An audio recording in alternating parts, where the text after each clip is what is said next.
Всем добрый день, дорогие подписчики! В сегодняшнем ролике мы с вами разберем историю-комментарий одной из подписчиц на моем канале.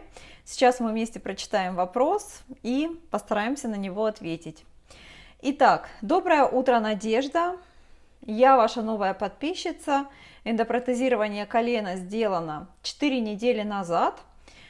Реабилитацией занимаюсь сама, используя интернет. В общем-то, довольно распространенная ситуация, да? Из всего пересмотренного ваши упражнения мне больше всего понравились, но появляются вопросы.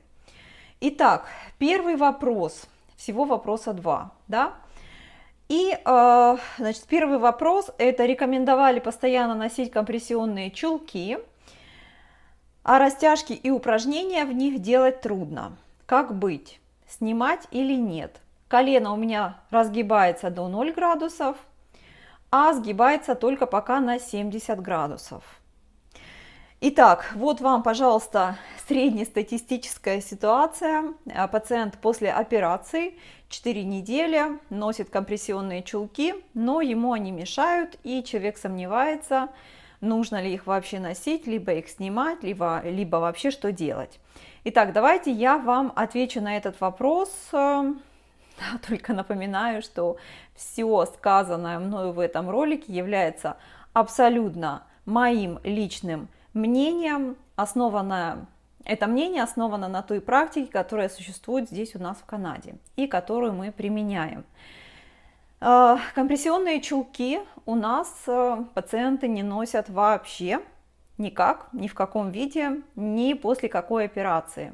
Компрессионные чулки у нас считается, что это такой метод устаревший, малоэффективный, и, в общем-то, его не используют, в общем, ни в каких больницах.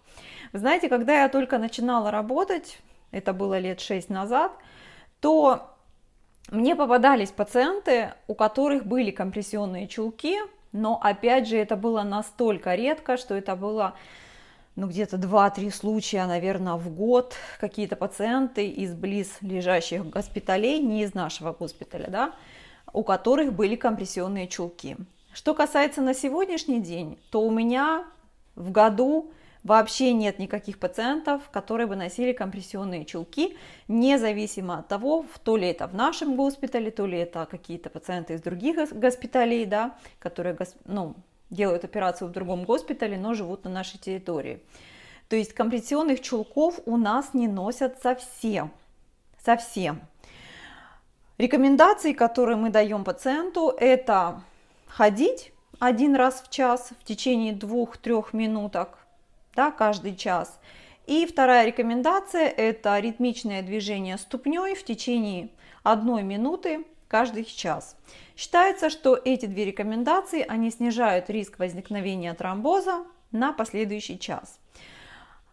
Возвращаясь к комментарию, если же вы все-таки принимаете решение носить и дальше ваши компрессионные чулки, несмотря на то, что они вам мешают, да, кстати, я забыла сказать, еще наши пациенты, конечно же, принимают Ксарелта, это кроворазжижающий препарат в течение 21 дня.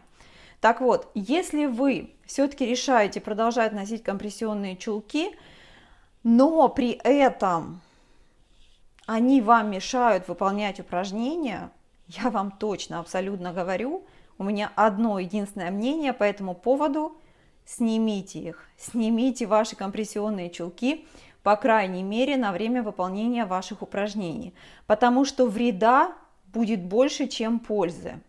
Тем более, вот в этом комментарии меня уже так немножко, знаете, настораживает, что прошло 4 недели после операции, а кто был внимателен, да, в начале ролика, сгибание у пациентки 70 градусов. Как бы это прям вот уже нужно что-то делать, чтобы увеличивать сгибание, потому что это сгибание ниже нормы для 4 недель. В 4 недели это уже должно быть свободные 90 градусов сгибания и выше. Желательно бы уже иметь там хотя бы 110 градусов сгибания в колене.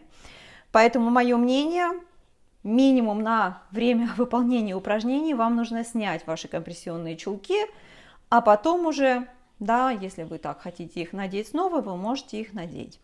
Это то, что касается первого вопроса. И второй вопрос, это по поводу отека. Пациентка спрашивает, что остается отек, он уходит, но уходит медленно. По поводу отека я дам также несколько быстрых рекомендаций, потому что на моем канале, как вы, я надеюсь, знаете, есть целая папка, которая так и называется крупными буквами «Отек». Отек, в которой вы найдете все мои рекомендации по снижению отека, потому что я вам напоминаю, что это действительно очень важно работать с отеком, делать все, чтобы его снизить в первые недели после операции, потому что если вы этого не сделаете, если вы не научитесь контролировать свой отек, то дело никак не пойдет, то есть вы будете топтаться на месте, сгибание увеличиваться не будет совсем, либо будет увеличиваться очень медленно. А в долгосрочной перспективе, да, как вы помните, отек вообще вызывает контрактуру в нашем суставе, и разрабатывать становится очень-очень сложно. Поэтому отек – это нога на возвышении в положении лежа 4 раза в день по 10 минут. Отек – это прикладывание льда каждый раз после выполнения ваших упражнений, то есть 2 раза в день минимум, а то вообще я говорю каждые 2 часа. И отек – это самомассаж всей ноги от низа и кверху, ну хотя бы 1-2 раза в день. Вот все основные рекомендации, которые мы даем для того, чтобы снизить отек, но которые, соответственно, ролики вы найдете в папочке «Отек». Все, надеюсь, я ответила на данный вопрос, но если у вас все-таки остались дополнительные вопросы, комментарии по данной теме, пожалуйста, напишите их под данным роликом.